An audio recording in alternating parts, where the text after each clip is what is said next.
temos o Comprev, né, que é a compensação previdenciária. O funcionário ele trabalha em outros locais, na iniciativa privada, e contribui para o INSS.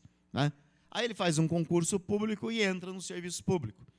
Evidentemente que aquele dinheiro que ele pagou lá para o INSS vai ter que ser passado para aquele instituto, para aquele fundo previdenciário, que vai pagar a sua aposentadoria. Então, é a chamada compensação previdenciária. Compensação por quê? Porque o contrário também acontece. Alguém sai do serviço público e vai para a iniciativa privada, e aí nós temos que fazer a compensação previdenciária. Por enquanto, só o governo está pagando, né? Porque é muito mais, evidentemente. Então, os rendimentos financeiros, que é aquele dinheiro, aqueles 33 milhões que eu mostrei para os senhores no começo, rendem em torno de, porque esses são rendimentos variáveis, evidentemente. Em fevereiro, 238.739,58. E os parcelamentos em fevereiro de 2008 renderam 320.562,55. Num subtotal de 751.986,69, que evidentemente não será alterado com a alteração das alíquotas de 24 para 14 ou de 12 para 11. Essas receitas elas vão ser mais ou menos constantes. Bom, nós teríamos, então, para fazer um cálculo, uma dúvida que as pessoas perguntaram para mim, por isso eu trouxe esses números, para que os senhores tivessem uma ideia melhor do que estamos falando aqui. Com a alíquota de 24%, nós tivemos, em fevereiro de 2011, 2.250.000 quase. Né? Se a alíquota de 14% já estivesse valendo, esse valor teria caído para 1.833.000, que é exatamente aquela diferença de 415.000 que eu coloquei lá. A pergunta que foi feita numa das reuniões do Conselho, inclusive o Wander está aí, participou. Né? A pergunta dá para pagar, se reduzir? Nós tivemos, em fevereiro de 2011, despesas previdenciárias, né, que são os benefícios que nós pagamos, mais as administrativas, de 1.388.666. Evidentemente, então, nós vemos aqui que, mesmo reduzindo a alíquota, nós teremos uma redução, mas ainda teremos condições de fazer frente às despesas do Instituto, que é uma diferença ainda que sobraria para nós aplicarmos no mercado financeiro. Muito bem. A evolução do Fundo de Previdência. O Paulo citou essa questão aí, e eu quero que os senhores entendam o que significa essa questão do Fundo de Previdência. O Fundo de Previdência é o que nós temos lá no Instituto, que soma-se com o dinheiro que está aplicado, mais a dívida ativa. Então, em dezembro de 2006, nós tínhamos 18.595.166,90. Em dezembro de 97, os senhores percebem aqui que houve uma redução, né, por conta de despesas extras que o prefeito teve, logo assumiu em 2005. Ele teve que fazer algumas escolhas, evidentemente, e nós tivemos essa redução no Fundo de Previdência em menos 0,96%. Mas nós retomamos essa diferença de 2007 para 2008, pulou de 18 milhões para 33 milhões, que foi um acréscimo no Fundo de Previdência de 82,5%. E depois, de 2008 para 2009, tivemos um novo acréscimo bastante considerável de 78,34, né, que foi de 33 para 59. E agora, de 2009 para 2010, o nosso Fundo de Previdência cresceu 19,56%. O que significa esses números? Significa isso. Percentual de cobertura. Em dezembro, eu coloquei 2 anos aí, porque é muito número para a gente guardar, mas só para fazer um exercício para os senhores entendam do que está se falando aqui, afinal de contas. O que é um plano de custeio? Né?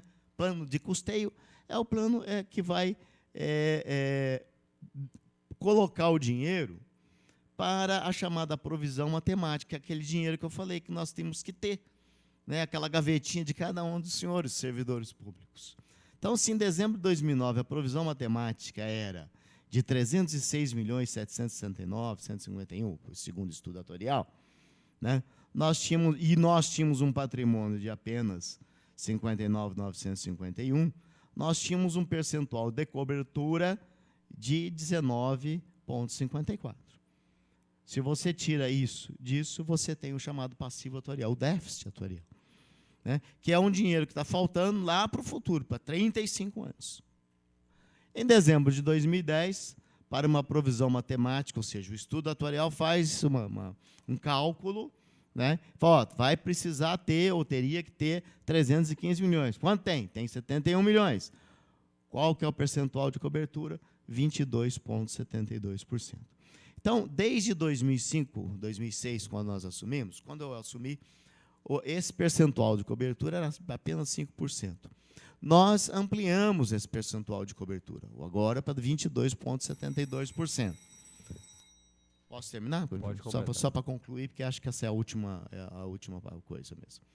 Então, foi havendo um aumento do percentual de cobertura, só que, se nós fizermos um cálculo para 35 anos, nós vamos ver que, mesmo assim, nós não vamos chegar lá. Há necessidade de se fazer um novo plano de custeio, para que nós possamos chegar a 100% da cobertura da provisão matemática. Então, esse é o plano de custeio que nós estamos discutindo. Existem N formas de você apresentar projetos de plano de custeio. Você pode fazer segregação de massa, você pode fazer reescalonamento de alíquotas e tudo mais. E existe também esse que foi apresentado aqui pelo NAP, que reduz drasticamente o percentual em 10 pontos percentuais, e agora também o do servidor de 12 para 11, e você faz um reescalonamento com os aportes que a prefeitura e os patrocinadores, né, a Câmara e SAI e tudo mais, farão ao longo do ano. Como o Murilo disse, esses aportes estão aí no projeto a valores presentes, é isso? Mas eles serão atualizados anualmente. Atualizados com o quê? Com o IPCA mais 6%, que é chamado a meta atuarial. Você tem que ter essa atualização no dinheiro para que você possa fazer frente aos compromissos futuros do Instituto. Então, em linhas gerais, para que os senhores entendessem melhor, com os números e tudo mais, essa é o que nós estamos discutindo, um plano de custeio que nós possamos chegar lá no fim com 100% da cobertura da provisão matemática. Ok? Muito obrigado, senhor presidente. Estou à disposição para perguntas.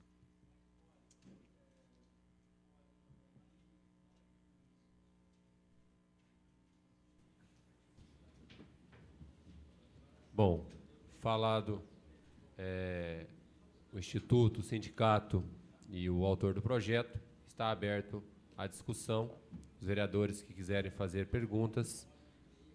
Qual vereador que está marcando quem vai fazer perguntas?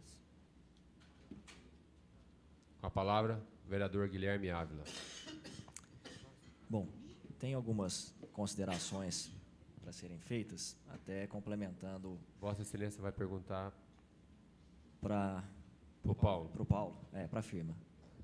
Só complementando o que o João falou, da questão da contribuição, desconta-se 12%, nós já tivemos uma reunião com o Brito, com o prefeito, várias vezes com o sindicato, desconta-se tudo do que o servidor recebe e paga-se só o base do servidor. Então, está tendo um enriquecimento ilícito por parte do Instituto, não pela gestão do Brito, já vem isso de alguns anos, onde o servidor tem que ficar ingressando na justiça para garantir a sua aposentadoria, porque desconta-se os 24% da parte patronal sobre todo o benefício dele, os 12% sobre todo o benefício, gratificações, as horas foram parados de descontar há pouco mais de um ano, mas qualquer outro benefício se desconta e paga só sobre o base. Então, são jurisprudências que dizem, então eu gostaria que vocês se posicionassem sobre isso. Essa é uma primeira. Outra questão, você falou, Paulo, que daqui a 10 anos, provavelmente a prefeitura não vai ter o recurso para poder garantir o pagamento no sistema atual. Pela conta e pelo que eu entendi, são 300 milhões, dá uma diferença do que o Brito colocou aí entre o que tem para dar uma cobertura de 100% de 244 milhões, e o projeto seria, não importa se vai descontar todo mês ou se vai descontar menos por mês e vão se fazer aporte anual. São 244 milhões de diferença que tem que ser pagos. Por que esse projeto vai fazer com que esses 244 milhões sejam pagos? Essa é a primeira pergunta. Porque se a prefeitura não tem condições hoje de chegar lá na frente e pagar e ter essa cobertura de 100%, qual garantia esse projeto dá? Essa é uma das primeiras perguntas, depois eu faço as outras. Bom, em primeiro lugar, sobre a situação da contribuição do servidor e pagamento do benefício, isso, do ponto de vista técnico, isso está bem definido na legislação federal e, teoricamente, deveria estar definido ou copiado na legislação municipal ou obedecer na legislação federal. Você tem o conceito de salário de contribuição. O servidor ele contribui sobre o vencimento base, mais vantagens incorporadas, ele tem a opção por contribuir sobre demais verbas. E, teoricamente, de acordo com a legislação federal, o cálculo do benefício de aposentadoria é sobre a média, ou, no caso da integralidade, sobre a integralidade do salário de contribuição. Se existe alguma questão em relação a isso, é uma questão local. Em termos de legislação, não existe dúvida em relação a isso. E, inclusive, você tem um artigo do projeto que já é o parágrafo único do artigo 4º, que ele trata exatamente de uma alteração que foi feita recentemente na legislação federal, que está sendo replicado, vamos dizer assim, para a legislação municipal. Agora é obrigatório que os municípios deem a opção ao servidor de contribuir sobre as vantagens incorporáveis ou sobre algumas parcelas remuneratórias e decorrentes de local de trabalho, de cargo em comissão, função de confiança. O parágrafo único do artigo 4º coloca a legislação municipal de custeio de Barretos em consonância com a legislação federal.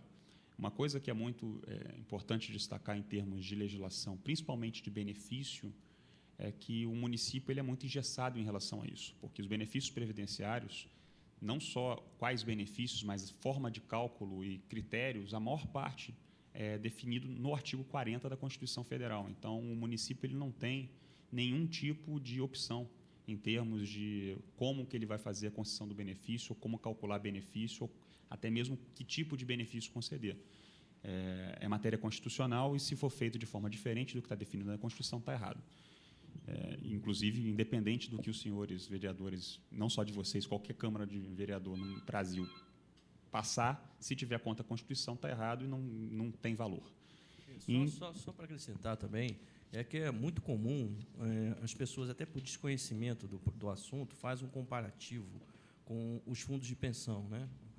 E nos fundos de pensão, eles são regidos por regulamento e não legislação. Então, as empresas têm total autonomia para conceder, melhorar benefício, porque se houver um regime próprio de previdência, por exemplo, em que haja um superávit, né, e a gente espera que isso vai acontecer aqui em Barretos, ele não pode pegar esse superávit e aumentar benefício, porque tudo está determinado na Constituição e nas leis federais.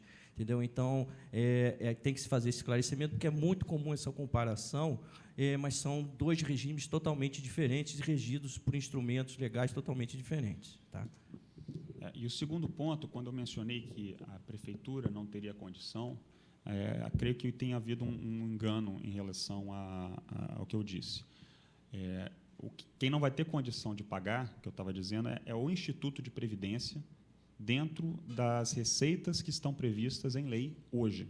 24% mais 12% vão gerar um patrimônio considerável, que vai continuar crescendo, caso não seja alterado, até o ponto em que, pela proporção de ativos para inativos se altere e o Instituto passa a ter mais despesa que receita.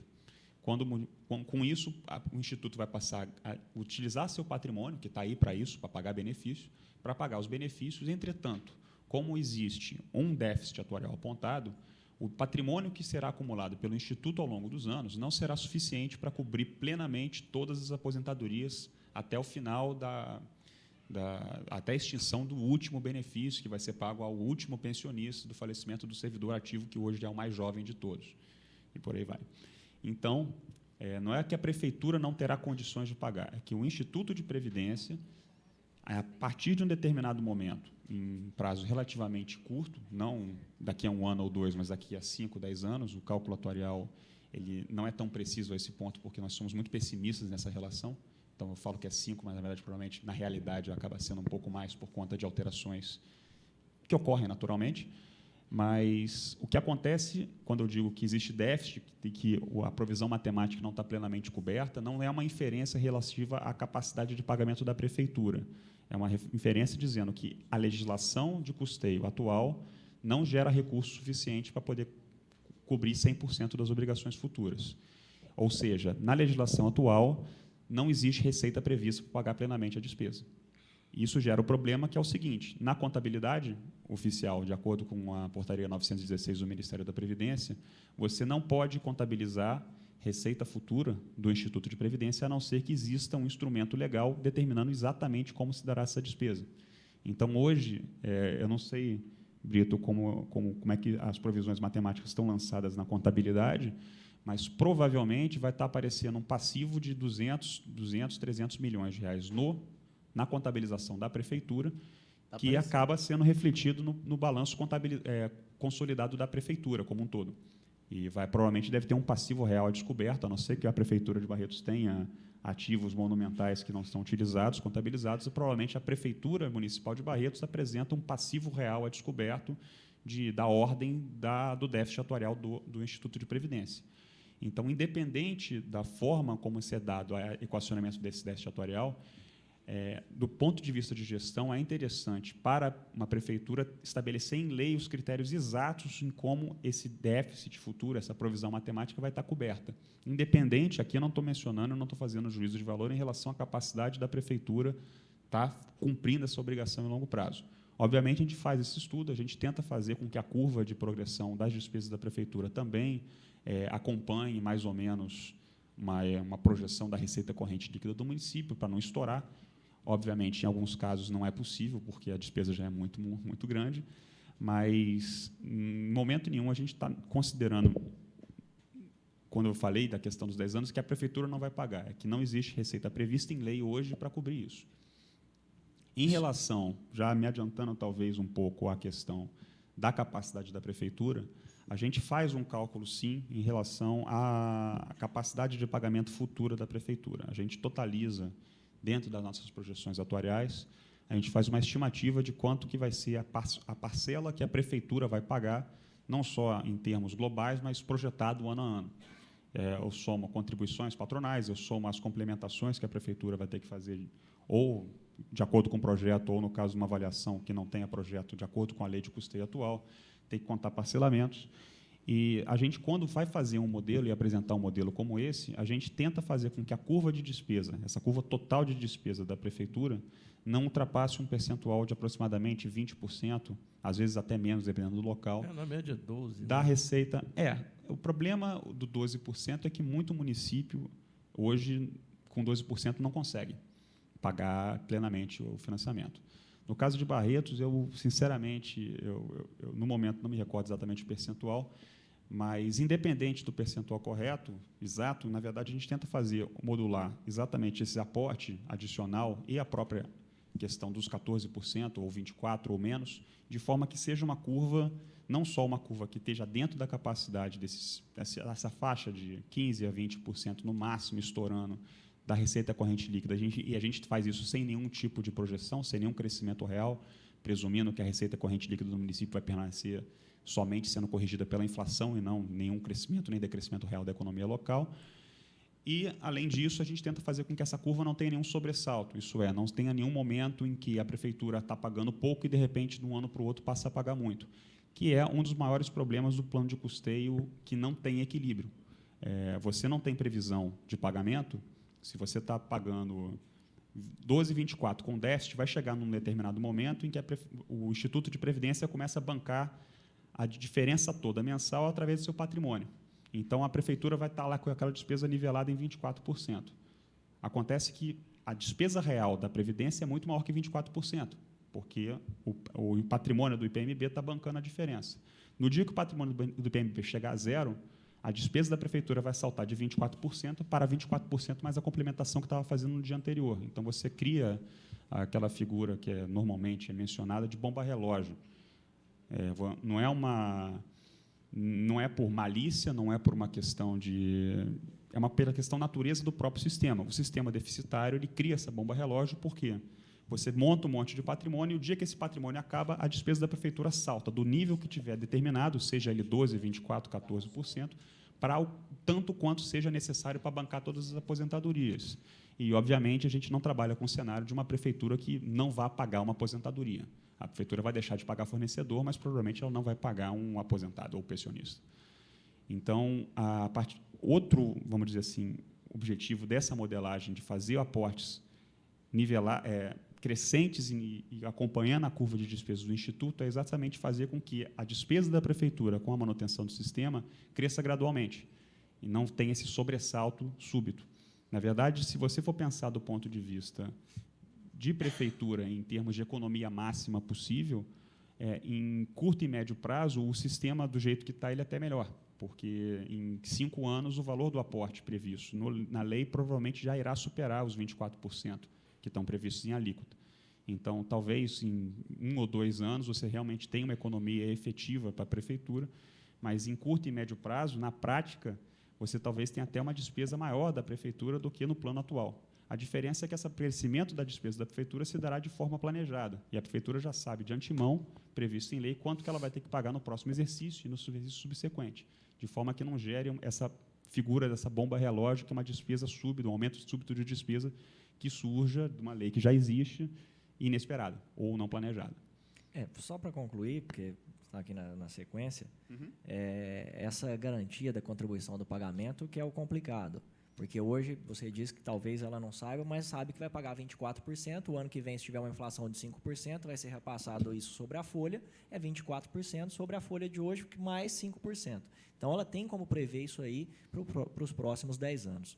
Só para concluir, pelo que foi falado, se você colocar uma inflação, que vai ser corrigido pela inflação, de 5%, que é a média, a gente tem colocado, no ano de 2021, por exemplo, não vai ser 12.275. Certamente. Serão 20 milhões, 19.994.681 reais. Pelo que o Brito falou, são mais 6%. Então, são 11% no ano de correção. Então, nós vamos ter um valor aqui de 34.853.890, quase 35 milhões. A pergunta é simples, clara e direta. Da onde a prefeitura vai tirar esses recursos? Hoje, a prefeitura está se ventilando a parcela única do IPTU. Está aqui, anexei no projeto, requerimento da própria prefeitura. Meu parecer é contrário a esse projeto, gostaria de explicar o porquê. Porque a prefeitura ela não tem uma receita garantida de crescente de IPTU. Ela teve no ano de 2004 2.740.000. No ano de 2005 foi para 1,5 milhão, caiu. No ano de 2006, 3.700.000. No ano de 2007, 3.600.000, cresceu 800.000.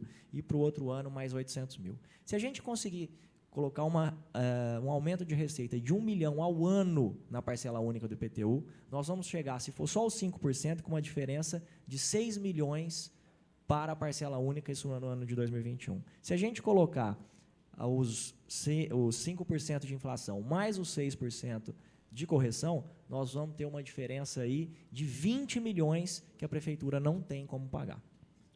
Só para fazer um comentário de ordem técnica, eu entendi a sua análise, eu só, do ponto de vista técnico, na análise, eu considero um pouco, não vou nem dizer incorreto, mas é um pouco diferente, na verdade, porque, vamos dizer assim, injusto para o lado do sistema, porque você está corrigindo todos os valores da receita pela inflação, mas você está presumindo que todos os valores da prefeitura não serão corrigidos pela inflação. Obviamente que não existe indexação, obviamente que você está trabalhando com crescimentos absolutos do valor do IPTU, 800 mil a cada ano, então você projetou 1 milhão por ano. entendo a forma como você fez essa metodologia, embora não concorde, porque qualquer crescimento de valores financeiros dentro de um ambiente econômico vai seguir uma projeção geométrica por conta da própria inflação. Então, a não ser, obviamente, que exista uma situação específica no município de Barretos que a arrecadação do IPTU não acompanha. Ô, Paulo, bom, deixa eu fazer algumas colocações também. Com relação vou especificamente a esse assunto, mas vou voltar à primeira pergunta também, que falou que o Instituto está... Como é que é a expressão que você usou, Guilherme? Enriquecimento ilícito do Instituto. O Instituto é de vocês, viu, gente? Eu estou do Guilherme, que é servidor público também, então, enriquecimento ilícito é pouco. Mas, respondendo essa sua pergunta, o Paulo já adiantou que eu ia responder, que é evidente que você faz o cálculo para um lado, você tem que fazer para o outro também. Além disso, veja bem o seguinte, o que é que está se propondo? Se há uma redução de 24 para 14, isso vai depender dos prefeitos, o prefeito atual, do secretário de Finanças atual e dos secretários futuros, de que essa redução ela está sendo reduzida exatamente para facilitar o pagamento mensal. Né? Então, vamos dizer, entre aspas, vai sobrar dinheiro. Né? Está reduzindo a alíquota, a despesa mensal que a prefeitura está tendo hoje, de 24% em cima da folha, é um quarto da folha. Né? Você vai ter uma redução, e isso aí vai depender dos prefeitos futuros do atual também, até o final do seu mandato, no ano que vem, para fazer um cálculo em cima disso aí, para chegar na época do aporte, que é até 31 de cada ano, ele ter essa diferença para poder fazer frente a essas despesas. Esse cálculo que você está fazendo assim, para daqui a 10 anos, uma diferença muito grande, conforme o Paulo já disse, também não é só de um lado, vai crescer do outro também a arrecadação. Além disso, nós não temos falado sobre isso, não estamos falando, mas há a previsão da criação do fundo BDA. Não é isso? No projeto, não está? Sim. Está no fundo BDA, que é o Fundo de Bens, Direitos e Ativos, né, que está previsto, e que está previsto no artigo 249 da Constituição, né, que é um fundo que, a médio e longo prazo, né, ele vai gerar recursos para fazer frente a essas despesas. Bom, com relação a isso, em linhas gerais, sobre essa questão que o Guilherme levantou agora.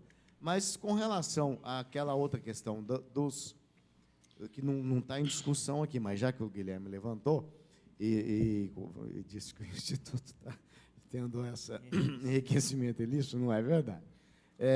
Nós estamos, como o Paulo disse, seguindo a legislação federal, e nós já tivemos uma reunião, o Guilherme participou, e ficamos de criar uma comissão mista com representantes da Câmara, do Instituto, do Sindicato, da Prefeitura, para fazermos uma reforma na lei do Instituto, é a 3506, mesmo porque nós já fizemos um estudo anteriormente, o João, inclusive, era o presidente do Conselho Administrativo, é uma dificuldade muito grande. Aliás, foi ideia até do João, ele participou de um seminário em Ribeirão Preto, e ele viu que a necessidade dessa reforma. Eu mandei essa reforma para ser discutida, inclusive, para ser discutida em audiência pública e tudo mais, com participação dos funcionários já em 2009. Infelizmente, ainda não chegou aqui, a Prefeitura não mandou. Nós vamos novamente rediscutir com a participação dessa comissão mista, onde nós possamos, porque já há mais modificações. Isso que o Guilherme colocou é um problema que nós temos. Nós temos que seguir a legislação federal e a nossa legislação, naquilo que tange, que nós podemos avançar, ou que podemos colocar na legislação municipal, nós não temos colocado ainda. Né? Então, exatamente porque nós precisamos desse estudo, com a participação de todos os atores envolvidos, para que possamos reformular, atualizar a lei do Instituto e ela não ter mais esses problemas, como você colocou. Eu queria fazer também uma observação, perdão, mas só para complementar a situação do crescimento das despesas futuras da Prefeitura com o sistema de previdência, é importante também ressaltar que as despesas do Instituto de Previdência com aposentadorias e pensão também crescem pela inflação. Na verdade, elas são indexadas literalmente pela inflação, porque o benefício previdenciário ele deve seguir o mesmo índice de crescimento do INSS, que hoje é a inflação, com o agravante de que todos os servidores aposentados e pensionistas que recebem pelo salário mínimo, nos últimos anos, você tem um crescimento sobre o salário mínimo real, acima da inflação. Então, independente do plano de custeio que está sendo discutido, se esse plano de custeio for inviável da forma como está sendo descrita pelo vereador, o plano de custeio atual também é inviável. E qualquer outro plano de custeio que você vai implantar também será inviável.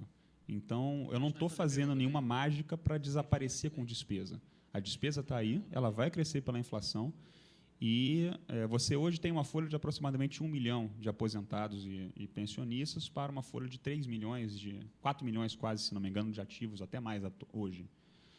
Se você, dentro de 10 anos, você tem uma aposentadoria de, sei lá, 25% dessa massa, sua folha de aposentadoria chegou a 2 milhões, você vai ter que ter uma proporção de ativos para poder pagar isso só com alíquota absurda.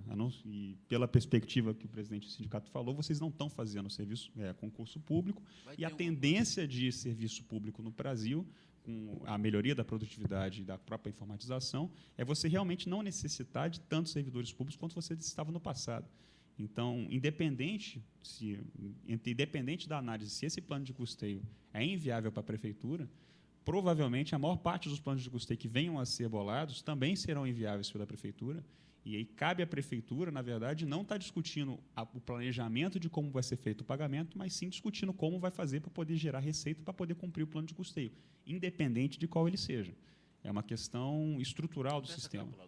Até porque, só para fechar, por isso nós criamos esse dispositivo na nova legislação, em que nós vamos trabalhar algumas fontes de receitas alternativas para o Instituto. Tá? Essa abertura, isso já é previsto na Constituição, como o Brito falou, no artigo 249, e por conta dessa nossa preocupação justamente da evolução da Previdência, não aqui, mas como um todo, a nossa linha de trabalho tem sido, depois de arrumar o plano de custeio, arrumar a casa, vamos trabalhar no sentido de gerar novas receitas para o regime de previdência. Então, por isso, a gente acrescentou um artigo dizendo que vamos trabalhar o que está previsto na Constituição, no artigo 249. Palavra, Paulo Henrique Correia. Primeiro, dizer que a importância da audiência pública, né, que eu acho que é o debate, se não foi debatido lá em cima, está sendo debatido aqui, João. Eu acho que é importante. Eu até percebo a ausência do Executivo, né? Está aqui o Brito, mas por parte da Previdência. Porque nós estamos aqui há 6 anos e meio... O Davi, até foi uma falha nossa, mas o Davi, que é diretor de finanças, está representando o secretário Robson Moreira Couto, está ali.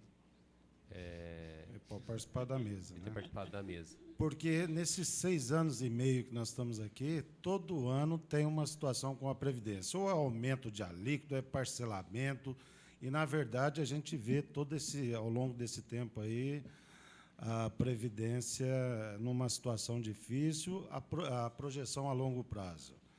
Será que é mais um projeto que está aqui dentro, é mais uma discussão? E as garantias, porque a preocupação é dos aportes, né? A preocupação é com relação àquilo no futuro, aquilo que a Prefeitura vai ter que repassar.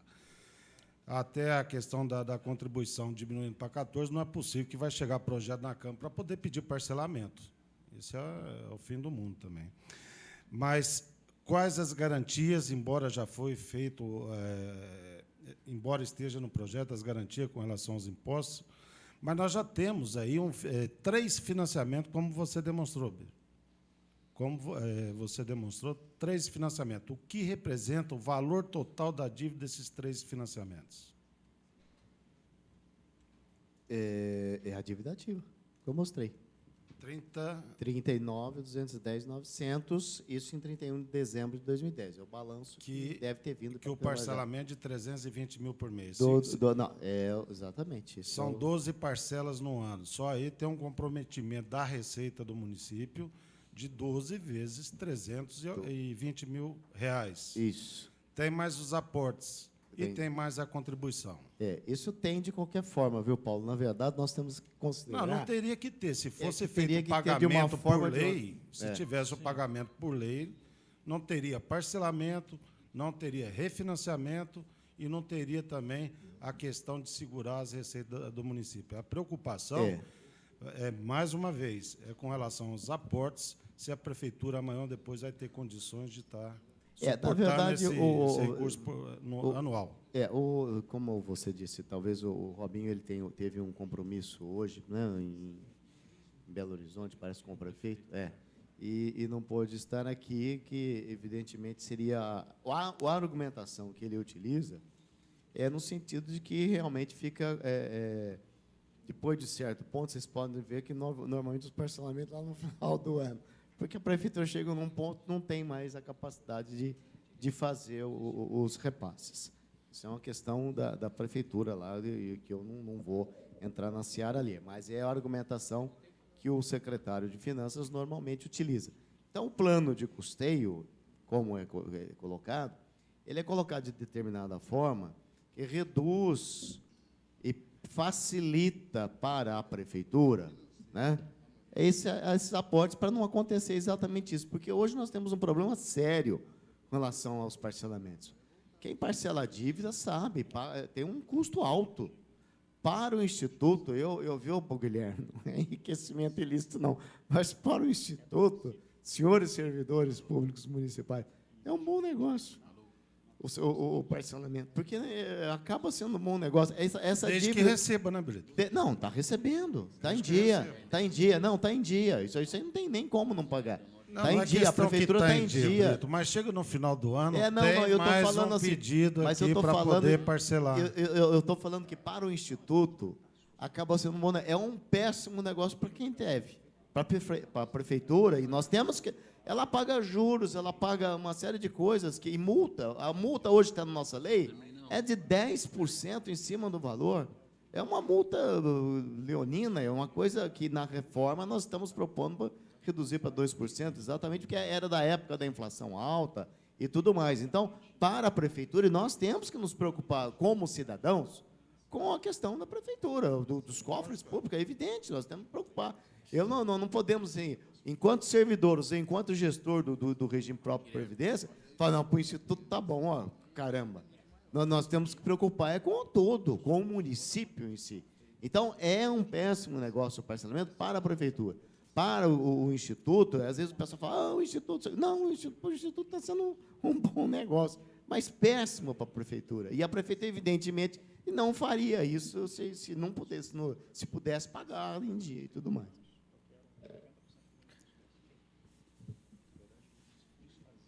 Com a palavra, vereador Cipriano. Ele já tinha pedido, Cipriano já tinha pedido. Depois, o Francisco. Bom, segundo os cálculos, a economia, entre aspas, anual será de cerca de 5 milhões, né? 4.980.000, 5 milhões. O valor vai ser corrigido também, né, dessa economia lá na frente. Mas só que nós temos aportes de 10 milhões lá na frente.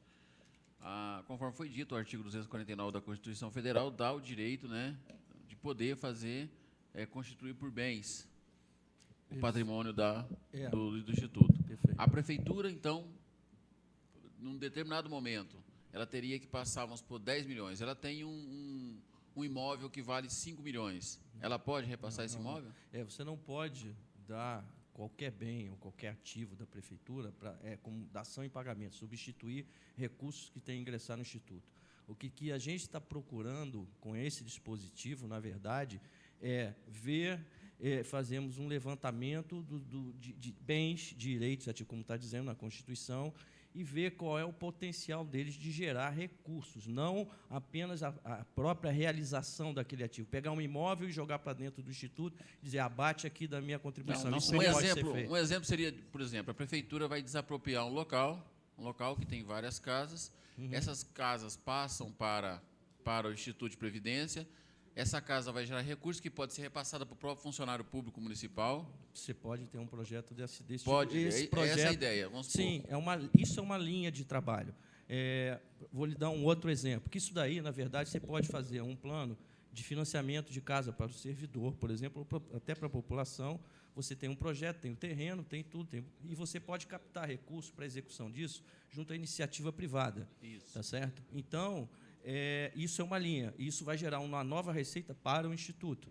E tem outros trabalhos que estão sendo feitos em outros municípios que nós estamos assessorando e que tem projetos, como, por exemplo, está acontecendo em Olinda, está acontecendo em São Luís.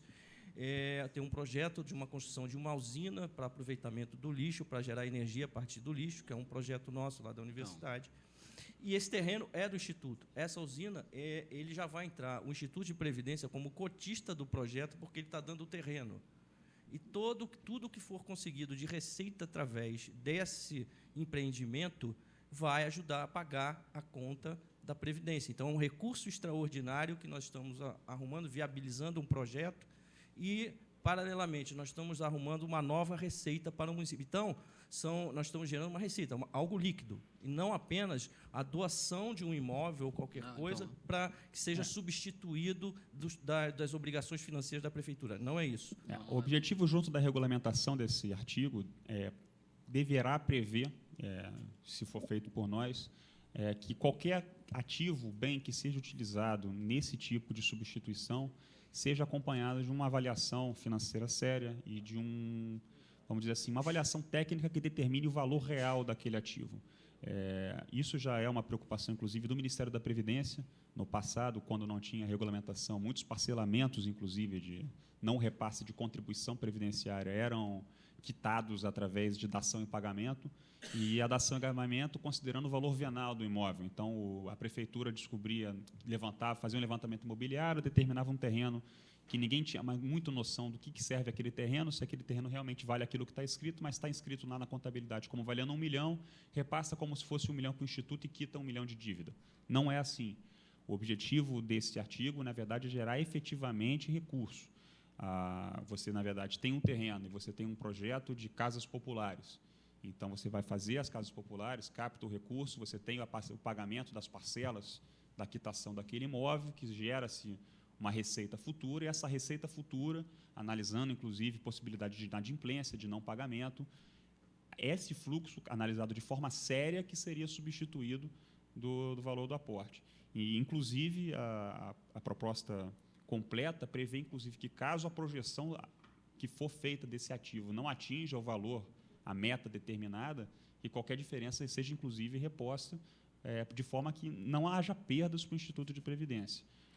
A ideia é a seguinte: se você tem que passar 1 milhão e, por algum motivo, você substitui aquele 1 milhão por um ativo e aquele ativo não gerou 1 milhão de dinheiro, porque você não vai pagar uma aposentadoria usando uma casa ou um imóvel ou uma dívida ativa, um papel. Se aquilo ali não gerou dinheiro, a prefeitura seria obrigada a complementar a diferença em espécie. E o que passar é deduzido do aporte? Sim, na verdade, você tem essa flexibilidade. Normalmente, se você for fazer isso através de mercado financeiro, a captação de recursos e antecipação disso se dá através de você, para cada R$1 que você está substituindo, na verdade, você coloca R$2 de papel. A ideia é que se você tem, sei lá, 2 dívidas, 2 casas que cada um tem que pagar R$1.000 por mês, eu pego 2 casas que tem que pagar R$1.000 por mês e transformo ela só em R$1.000, porque a segunda casa é garantia para o pagamento da primeira. A lógica é mais ou menos essa. Então, uma operação financeira dessa, bem estruturada, ela normalmente gera sobras. Ela não é simplesmente, não é justinho, na verdade, até porque quem está financiando isso normalmente é um banco, é um parceiro privado que quem tem dinheiro não entra para perder. Então, normalmente é cercado de garantias desse turno e normalmente há sobras. E, na legislação, normalmente se permite a destinação ou das sobras de qualquer empreendimento desse tipo para o abatimento das obrigações da prefeitura, ou, dependendo da forma como for feita, Se o ativo for transferido para o Instituto de Previdência, não tem como fugir, porque ali virou patrimônio previdenciário, a prefeitura não pode pegar de volta. Mas se for feito, por exemplo, através de algum instituto de fomento, de desenvolvimento local, alguma coisa do tipo, você tem até a possibilidade da destinação do recurso adicional em outras áreas. Mas, na verdade, isso é bastante flexível na legislação. A captação, se for, a Barreto se fala muito uma nova captação de água para abastecer a cidade, e precisa de recursos financeiros para essa captação. Futuramente, o Instituto pode ser dono dessa captação de água. Ou, no mínimo, parceiro. E parceiro, e os dividendos, os lucros que se obtiver com a venda dessa água, passa-se para o Instituto. Sim. De forma garantida, que ele receba no mínimo o aporte, e o que passar também vá para o Instituto para diminuir o atuarial. Isso. Outra possibilidade que também se cogita é, na verdade, suponha um recurso, isso foi muito feito principalmente com antecipações de royalty ou com antecipações de recursos de privatizações. Você tem um cálculo atuarial que determinou um déficit, mas, de repente, surgiu uma montanha de dinheiro de uma venda de um patrimônio municipal que é aportado diretamente ao Instituto, independente do cálculo atuarial. É perfeitamente factível que seja refeito o cálculo atuarial e todos os aportes sejam reduzidos de forma proporcional. Você não precisa, na verdade, a destinação do recurso não necessariamente tem que estar seguindo o que está previsto na lei. A prefeitura é livre, e, na verdade, independente de qualquer lei aprovada em plano de custeio, a prefeitura é livre para alienar seus bens e fazer doações ou transferências de recursos financeiros ou de ativos para o Instituto de Previdência. Essa lei estaria regendo, essa regulamentação estaria regendo a substituição do aporte, mas se a prefeitura quiser fazer um aporte monumental de dinheiro para o Instituto de Previdência para reduzir globalmente a alíquota ou reduzir globalmente os aportes, desde que, no fim das contas, exista um cálculo atuarial que garanta que a sustentabilidade do sistema, o equilíbrio financeiro atuarial, não existe como você vedar isso. E, a partir disso, é bastante flexível a utilização disso. Até mesmo se você tem uma possibilidade de usar para financiar a Previdência, mas observa-se e vê que para a Previdência talvez não seja mais adequado, talvez seja mais adequado manter isso na Prefeitura. Na verdade, o plano de custeio garante que, independente dessa situação, o custeio da Previdência está garantido. Isso aí seria adicional para tentar viabilizar a execução desse plano de custeio de uma forma sustentável pela Prefeitura. Mas, obviamente, a Prefeitura tem a liberdade para dispor de seus bens e dispor do seu patrimônio da forma como melhor convir. Compreendido. Já só para a gente dar um seguimento na audiência, o vereador Francisco precisa fazer a sua pergunta e depois o professor Reginaldo, né? Então, você vai replicar? Tá, então para não ficar... vamos do doutor Francisco. Sim, e também vamos abrir também aos funcionários, quem quiser fazer alguma pergunta.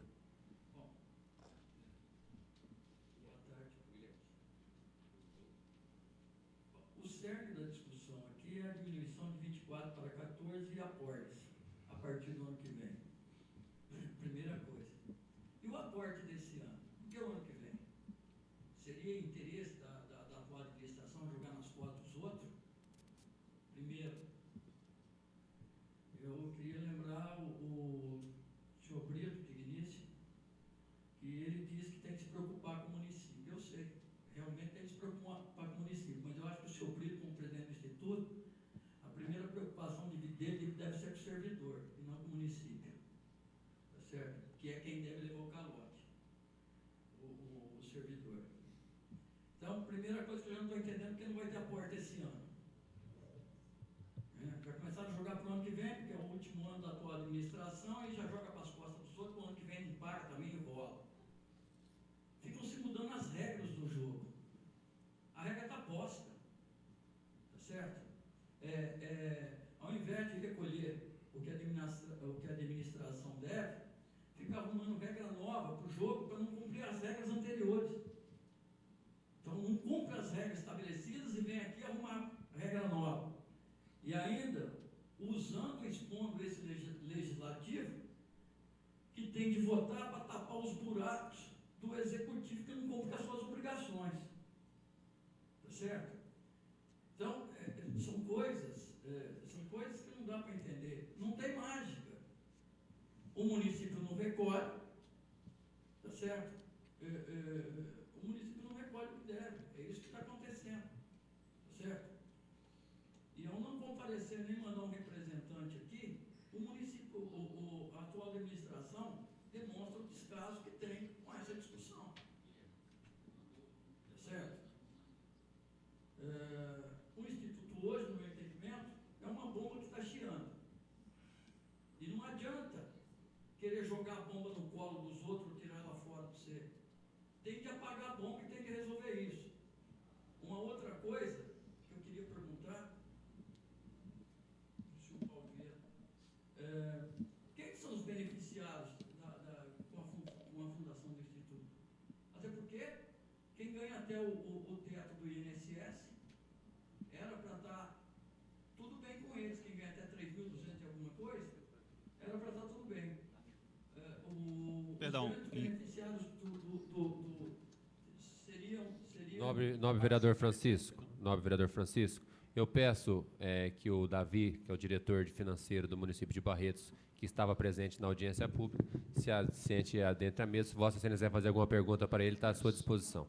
Eu estava fazendo aqui por foco. Eu queria saber se os grandes beneficiados do Instituto seriam os salários acima do teto do INSS. Em comparação com o INSS. Em comparação com o INSS. Você quer foi uma pergunta, duas perguntas. Uma é para Tá, em relação à comparação com o INSS, não necessariamente. Você tem uma diferença de regime em relação ao INSS que é muito... É até difícil fazer a comparação.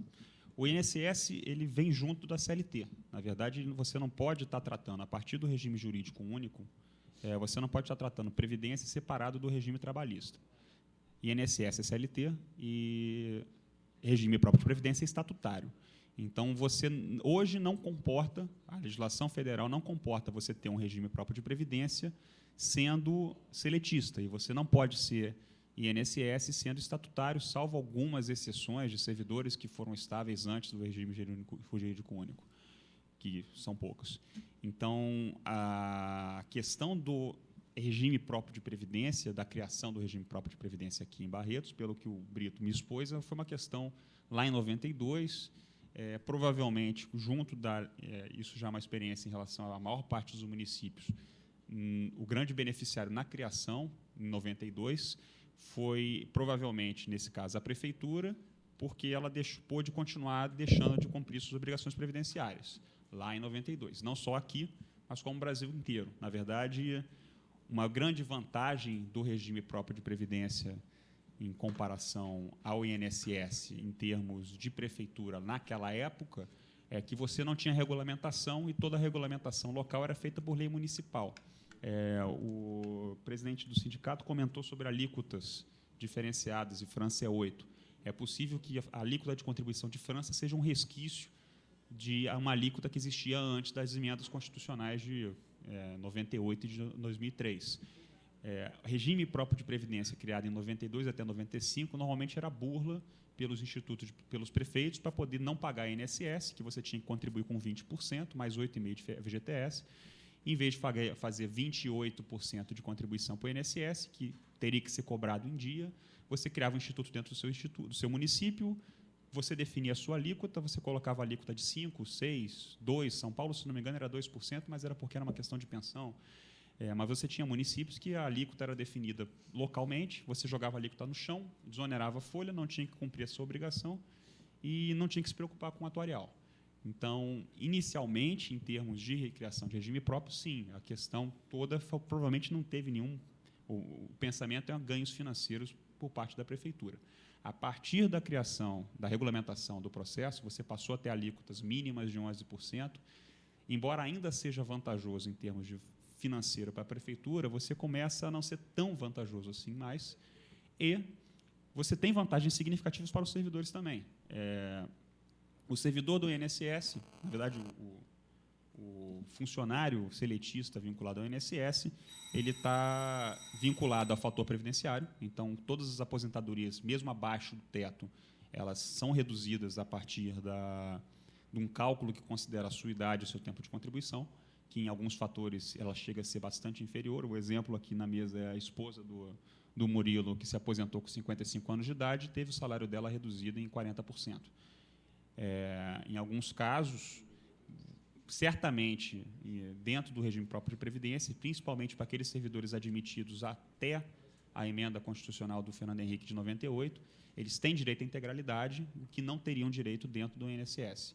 Aqueles admitidos após 2003 têm algumas regras de transição, você não teria mais direito à integralidade, mas ainda assim você calcula pela média dos seus vencimentos, entretanto, sem nenhuma implicação de nenhum tipo de fator previdenciário que reduz a sua aposentadoria. Importante dizer, em defesa do fator previdenciário também, que em alguns casos de pessoas que começaram a trabalhar muito cedo e chegaram até a idade muito superior, você pode até ganhar um aumento de vencimento, mas sempre vinculado à teto e vinculado ao seu último salário, então, às vezes, não é tão vantajoso assim.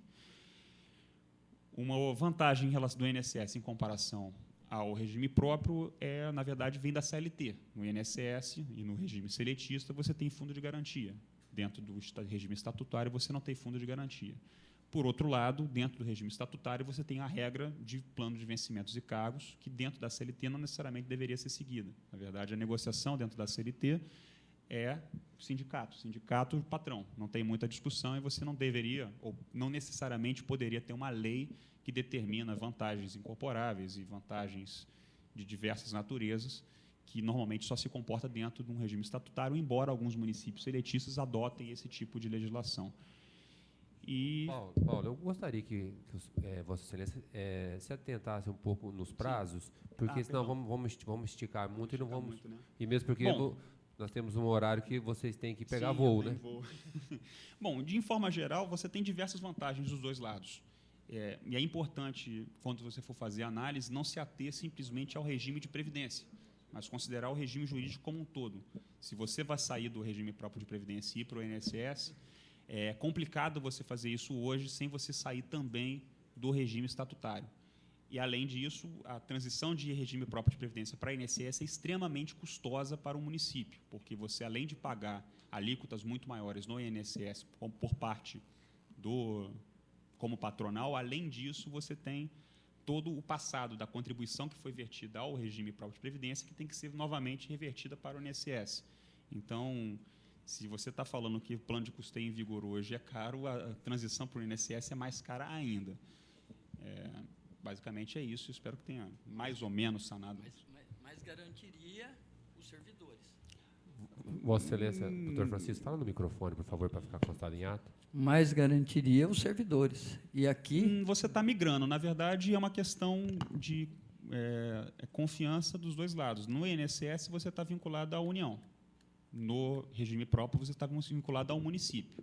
Então, é uma questão, se você for ser cético em relação à sustentabilidade de regimes de previdência, você vai ter que estar apostando em quem vai, vamos dizer assim, qual sistema vai quebrar primeiro, se é o INSS ou o regime de previdência de Barretos. Se você for um cético em relação ao regime de previdência. O bom é eu quebrar primeiro. Bom, mas do jeito que está hoje, na verdade, existem mais garantias para os servidores nos regimes próprios do que no INSS, porque o INSS ele é mais propenso à mudança devido o exemplo claro é todas as reformas constitucionais em termos de benefício, 90% vamos dizer assim, dos malefícios em termos de perdas de benefício para aposentados e pensionistas foram diretamente nas aposentadorias do INSS. A aposentadoria dos servidores públicos, você perdeu a integralidade, você perdeu a paridade. Agora, você teve um respeito total em relação à regra de transição. Todo mundo que já tinha ingressado antes das emendas mantém o direito à integralidade e à paridade total. E, provavelmente, essa tendência é futura. A probabilidade de você ter uma modificação radical em regras de previdência vinculadas a regimes de servidores, na minha opinião, embora política nacional não seja o meu forte é técnico, mas, a minha opinião, eu acho muito mais simples, mais fácil você ter uma modificação radical de regras no INSS do que no regime próprio de previdência. Estou satisfeito. Com a palavra, o vereador Reginaldo da Silva. Muito obrigado. Bem, primeiro quero cumprimentar a todos pela realização da audiência, que realmente está sendo bastante esclarecedora, e a gente vê com isso, então, que era realmente necessária, né, que se fizesse essa audiência para que todos pudessem ter a oportunidade de se esclarecer.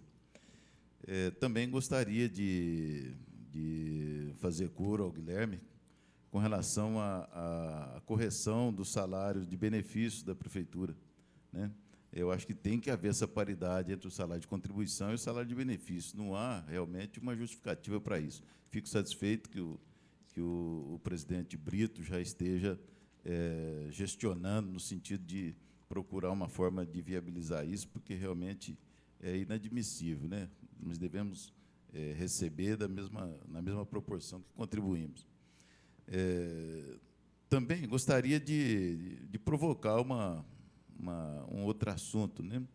É que se esse plano ele reduz a alíquota para 14%, e se nem com 24% já serão suficientes as receitas, então não me parece assim muito lógico essa questão, né? Se 24% não serão suficientes ao longo do tempo, 14%, muito menos, me parece que vai agravar o problema e vai jogar muito mais lá para frente, né?